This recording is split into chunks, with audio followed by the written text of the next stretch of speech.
Well, I'm putting together a survey of women stepping into 2026, and it really is it's what's on the hearts of women as we step into 2026. So you can take the survey at takethesurveyforwomen.com and you can get your voice heard. This is going to help me know what to put out here on the podcast. It's going to help me know where women are struggling. And it's going to help you see that you are not the only one who is dealing with so many of the same struggles that I see women having all day long. It's a chance for me to know how to best serve you and a chance for you to actually be able to identify what is happening so that you can start to move forward. Because once you understand what the problem is, that's when change is possible. So take the survey at takethesurveyforwomen.com and let's get going. Well, a couple of weeks ago, I got a voice message at 1:47 in the morning, and it was from one of my coaching clients. She was sitting on the floor of her closet, door closed, lights off, barely breathing. Not because something dramatic happened, but not because of a crisis or a fight or some catastrophic event. It was because she didn't know where else to put the heaviness that she was carrying. And she said something that I've heard a dozen times. She said, "I don't know what's wrong with me. Why can't I just handle my life better?" And here's what I told her. It's what I'm telling you right now. Nothing's wrong with you. Today, we're talking about the invisible load that women are carrying into 2020, the things we don't say out loud, the struggles we think are just us, and why step one of changing anything is finally getting honest about what's actually not working. So that's what we're diving in today. Let's get started.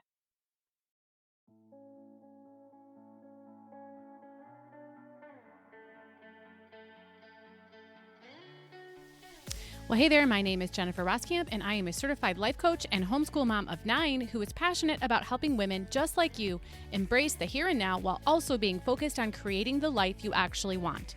As a midlife mom in her 40s, about to be a mom in my 50s, I've realized that it's so easy to lose yourself in caring for your family, your home, and all the things. Until one day you realize you're not even sure who you are anymore or what you even want in life.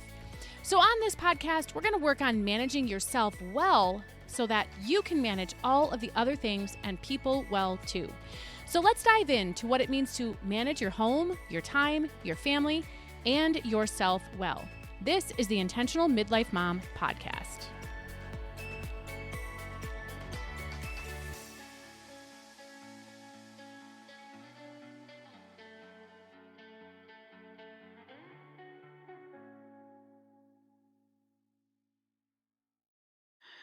Well, let me tell you what keeps happening in the lives of my coaching clients, my friends, women everywhere, smart women, capable women, women who have been holding it together for years.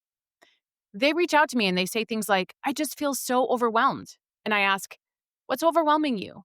And they pause because they don't actually know. Nothing is even that wrong. Life doesn't necessarily feel like it's falling apart. There's no major crisis, but they feel like they're drowning anyway.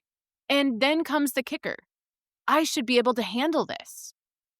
Well, let's start by talking about what's actually happening. The first thing I see happening is this: the foggy brain phenomenon.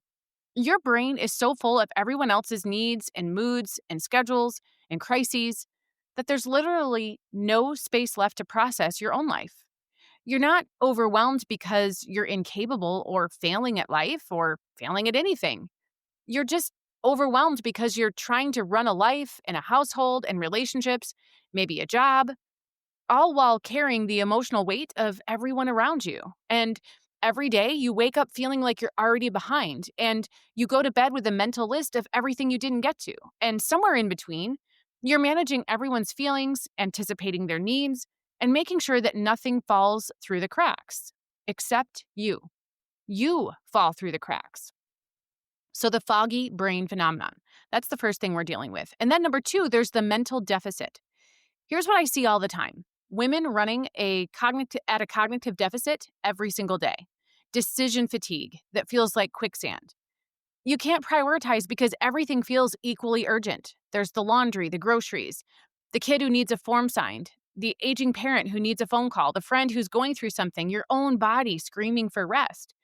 It's not that you don't know what to do. It's that your brain literally can't process one more decision.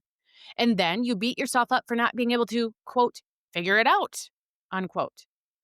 I had a client once, a brilliant woman. She runs a successful business, and she told me that she stood in front of her closet for 15 minutes and couldn't decide what to wear. Not because she cared about fashion, but because her brain was simply maxed out and the day hadn't even begun. This is not about laziness. This is about overload.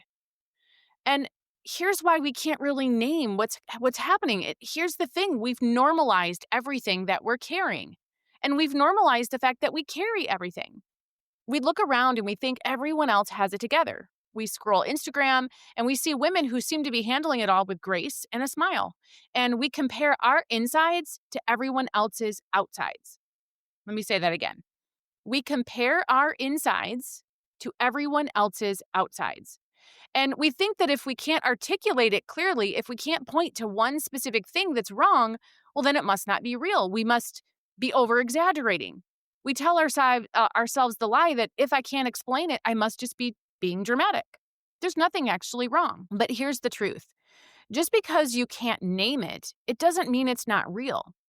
Just because other people look fine doesn't mean they are. And just because you've been holding it together for years doesn't mean you have to keep doing it this way. But here's what I'm seeing after working with thousands of women. There are patterns, real identifiable patterns in what we're all carrying. And when you can name the pattern, you can actually do something about it. So let me walk you through 5 categories of struggle that show up over and over in my coaching clients and my friends and in my life too. And I'm guessing that at least 3, if not all of these, are going to sound at least somewhat familiar. Maybe not all familiar right now in this season of your life, but they could very well be things that you can identify with from an earlier season, or maybe it's going to be something that you step into and you're going to remember this episode when you get there and you're going to say, I get what's going on. So we're going to talk about the first thing, and it's the connection crisis. So let's start here. You're surrounded by people all day long. And I find this the most interesting phenomenon because it has never been easier in history to stay more connected, more plugged in with people. Yet what I see with women is they've never been more isolated. They've never felt more alone. You're having conversations, lots of them, but they're all surface level. They're the, how was your day? Fine sort of conversations. How are you? Good, but busy. Nobody's asking the real questions. And even if they did, you're not sure you'd know how to answer anyway. You feel invisible in your home, like you're managing everyone else's life, but nobody actually sees you. Could be that your husband asks how you are and you just say fine because the truth feels too heavy, too complicated. And honestly, you're not even sure he'd know what to do with it if you said it out loud anyway. And then you have friends, but you can't tell them the real stuff because what if they judge you? What if they think you're falling apart? What if they can't handle what you tell them? And so you keep pretending. You keep saying, I'm fine, while you're dying inside for someone to actually see you. Well, I'm putting together a survey of women stepping into 2026, and it really is it's what's on the hearts of women as we step into 2026. So you can take the survey at takethesurveyforwomen.com, and you can get your voice heard. This is going to help me know what to put out here on the podcast. It's going to help me know where women are struggling. And it's going to help you see that you are not the only one who is dealing with so many of the same struggles that I see women having all day long. It's a chance for me to know how to best serve you and a chance for you to actually be able to identify what is happening so that you can start to move forward. Because once you understand what the problem is, that's when change is possible. So take the survey at takethesurveyforwomen.com and let's get going. Here's what I know. Isolation compounds every other struggle. When you are carrying it all alone, everything just feels heavier. In reality, you need women who get it, not women who judge it, not women who try to fix you or tell you to just think positive. You need people, your tribe, women who will let you show up messy and honest and love you anyway. These women are there, I promise. You just have to find them. So there's the connection crisis. That's number 1. Number 2 is the clutter paralysis. Let's talk about clutter. And every single survey that I send out where I ask people to tell me about their struggle or I leave it open ended. Hey, just shoot me an email and let me know what you're struggling with. Clutter tops the list every single time, no matter what I ask, because it's a real thing. And I'm not just talking about the pile of mail on your counter or the junk drawer that you've been avoiding for 6 months. I'm talking about the clutter that lives in your brain, your schedule, your relationships, the stuff you've been holding on to because you think you should, or because it represents something that you're not ready to let go of, or because you have no idea where to start. You've decluttered 100 times in your home, in your brain. You've done these things in spurts. You've tried, but it never sticks. Because here's the truth: you can't organize your way out of an emotional problem. That pile of stuff in the corner, it's not just stuff, it's guilt, it's unfinished projects, it's the version of yourself that you thought you'd be by now. And the closet full of clothes that don't fit, well, that's grief, that's shame, that's the body you wish that you still had. Then there's the storage unit full of baby clothes and toys that your kids outgrew years ago. Well, it could be that that's a season that you're just not ready to say goodbye to. And I get this one personally. I have 9 kids. I spent 17 years being a mom to a newborn baby and a growing family. And you know what? My family isn't growing anymore, at least not the same way. And that is emotionally so hard for me. Just last week, my husband wanted to show me a video he found of our now 21-year-old in a play that she was in when she was about 6. I turned around and left the room immediately, and I told him I didn't have the emotional capacity to watch that right then. In reality, I need to be emotionally ready to remember my older kids when they were little. Memories are emotional for me. And what does all the stuff represent but all the memories? And so, if you're stuck in clutter, if you can't seem to let things go, it's not because you're lazy or unmotivated or messy. It's because the stuff represents something deeper. And until you deal with what's underneath, until you identify it and then deal with what's underneath, the clutter's just going to keep coming back. In reality, you need to understand what I call your clutter language. And there are actually 10 different types that I've identified in nearly 10 years of helping women with this.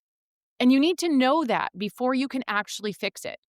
The external chaos reflects and exacerbates internal turmoil. But you can break the cycle once you know what you're really holding on to, and it's not the stuff. So, the clutter paralysis, that's the second thing that we're dealing with.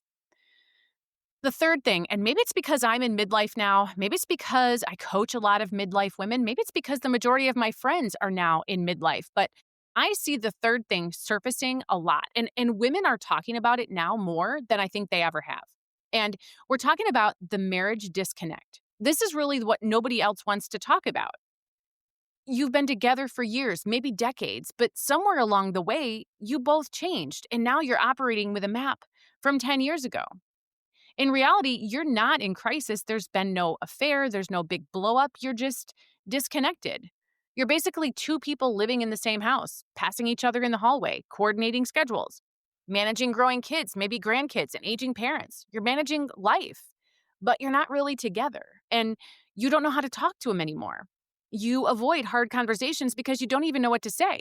You know something has changed, but you can't describe what. Or maybe you're having the same fight on repeat. Different day, same argument, and you're both exhausted.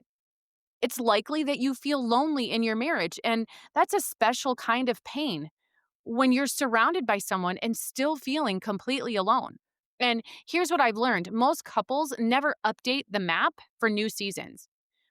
In reality, you got married when you were both one version of yourself, but life didn't stay still. Kids came, jobs changed, bodies changed, priorities shifted, and then there's midlife and perimenopause and menopause and all of that stuff. And you're still trying to navigate with the old map. And in reality, your marriage isn't broken, it's just disconnected. And then there's resentment.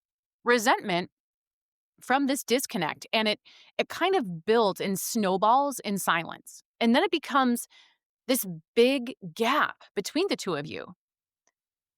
But you can't fix what you can't or won't name. If you don't know what's going on, you can't fix it. But when you're willing to get honest, when you're willing to say, this isn't working anymore and I don't know how to fix it, that's when change becomes possible because you're open to learning how to fix it. But the marriage disconnect, that's struggle number 3 that I see women having. Then number 4 is the clarity crisis. Let's talk about brain fog, the feeling of walking through life like you're underwater, like you can't make decisions because you can't think straight. You know what you need to do, you just don't do it. And you're not stuck because you lack information, you're stuck because you can't process. Your brain has too many open tabs all the time. One tab is trying to remember if you paid that bill. Another is replaying a conversation from 3 days ago. Another is worrying about your kid. Another is planning for dinner. Another is spiraling about something you said in a meeting, and you wonder why you can't focus. Again, it doesn't boil down to laziness or a lack of motivation, and you're not broken or failing either. You're just cognitively maxed out. Here's what I tell my clients: you can't think your way out of this, nor can you continue to ignore it. Essentially, you need external processing support because when you are this entangled in it, it's nearly impossible for you to see the way forward on your own. You really need someone outside your own brain to help you sort through the noise, to help you prioritize, to help you see what actually matters. And again, that's not a signal of weakness, that's actually wisdom when you realize, you know what, I need someone outside of me. And then because we're approaching the end of the year and we already have our sights focused on the new year and all of that promise that brings, there's the January drop-off cycle. This is number 5, and this is if you even try new things in the new year. A lot of women have given up trying and making any new changes in the new year because they don't stick anyway. But for those who do, right, this one situation is really hard to deal with in January.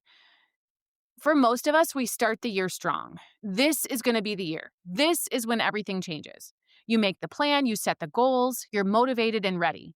And by week 3, you're back where you started. Motivation fades, life gets in the way, you quit, and then you beat yourself up for failing again.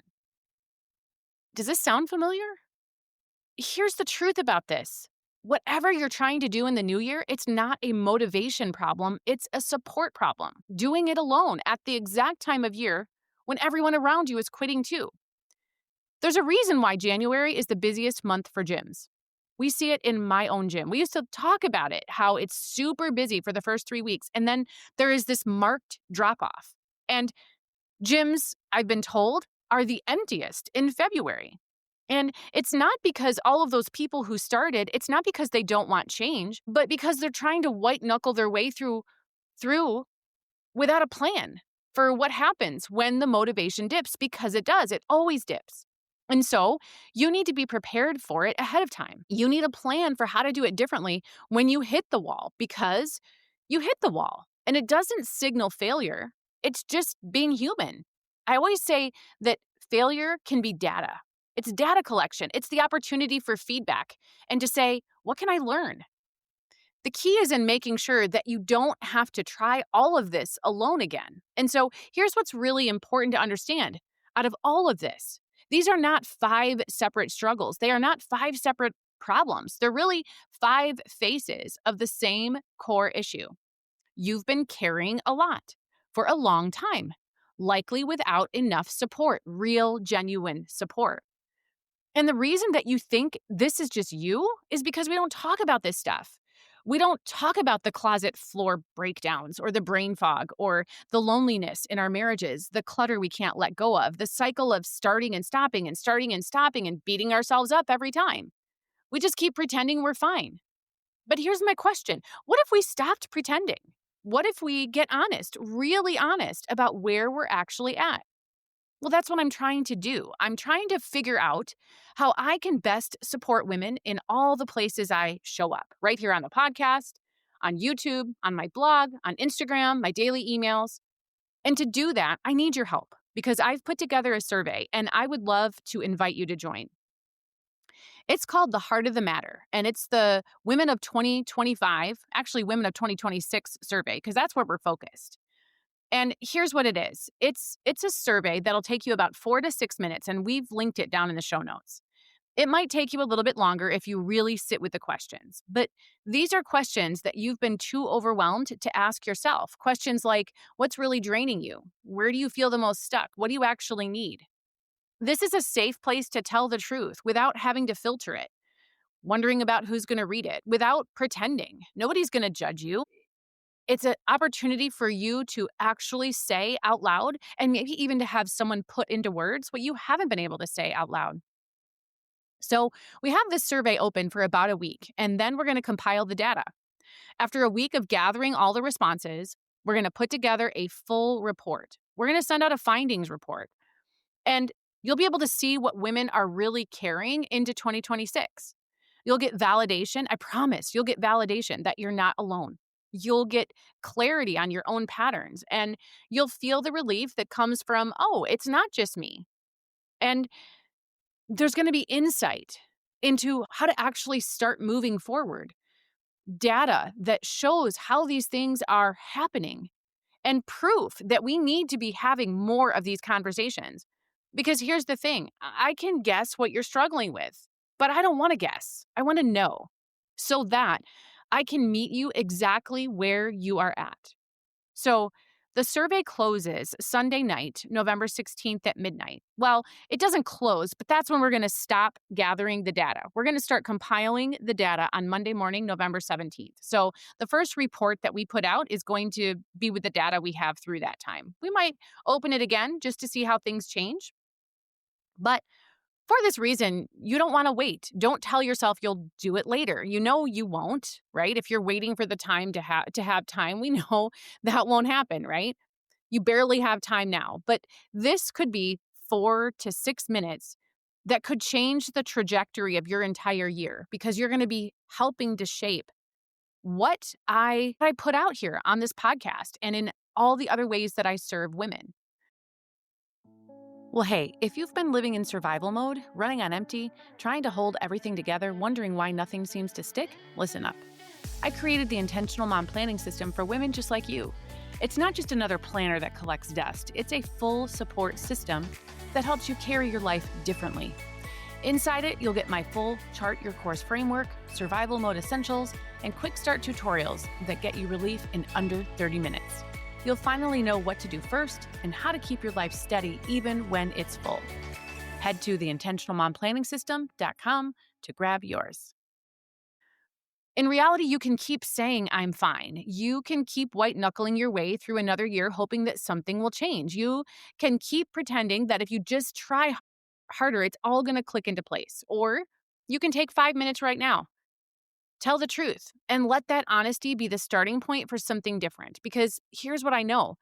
You can't fix what you don't know is wrong. And step 1 is actually naming what's not working. And it's not to beat yourself up.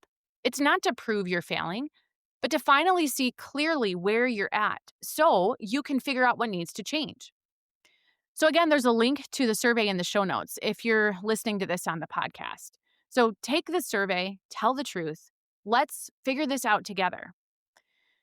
So after the survey closes and after I've had a chance to go through all that data and we compile that report, we're going to be sending that out to everyone on our email list. So if you're not already on our email list, make sure you get on it. We'll post a link for that in the show notes as well. And then next week, right here on the podcast, I'm going to be coming back to share the full findings with you, the data, the patterns I see, the common threads. And through that, you're going to see exactly where the gaps are, where women are struggling most, what we're all carrying that nobody's talking about. And I'm not doing this so that you can feel bad about yourself. Doing this so that you can finally see clearly where you're at.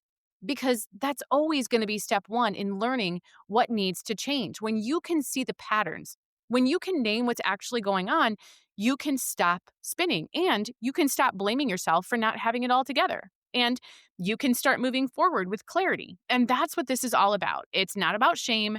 It's not about guilt. And it's not another list of things you're doing wrong. It's about clarity. Real, honest clarity about where you are and what you actually need to move forward. So here's what I want you to do right now. Follow the link that's down in the show notes. If you need to get on my email list, make sure you do that too so that you can get a copy of the printed report. Take the survey. And then next week, make sure that you come right back here. Make sure that you subscribe to the podcast if you're listening and you haven't done so already, because when those survey results drop, you're not going to want to miss it. This is going to be so powerful. And it's not because I'm going to tell you what to do, but because you're going to be able to see yourself in the data. You're going to be able to see that you're not alone. And you're going to start to understand what's really going on. And that's when change becomes possible. So don't skip this. Take the survey, come back next week. Let's do this. Until then, happy surveying.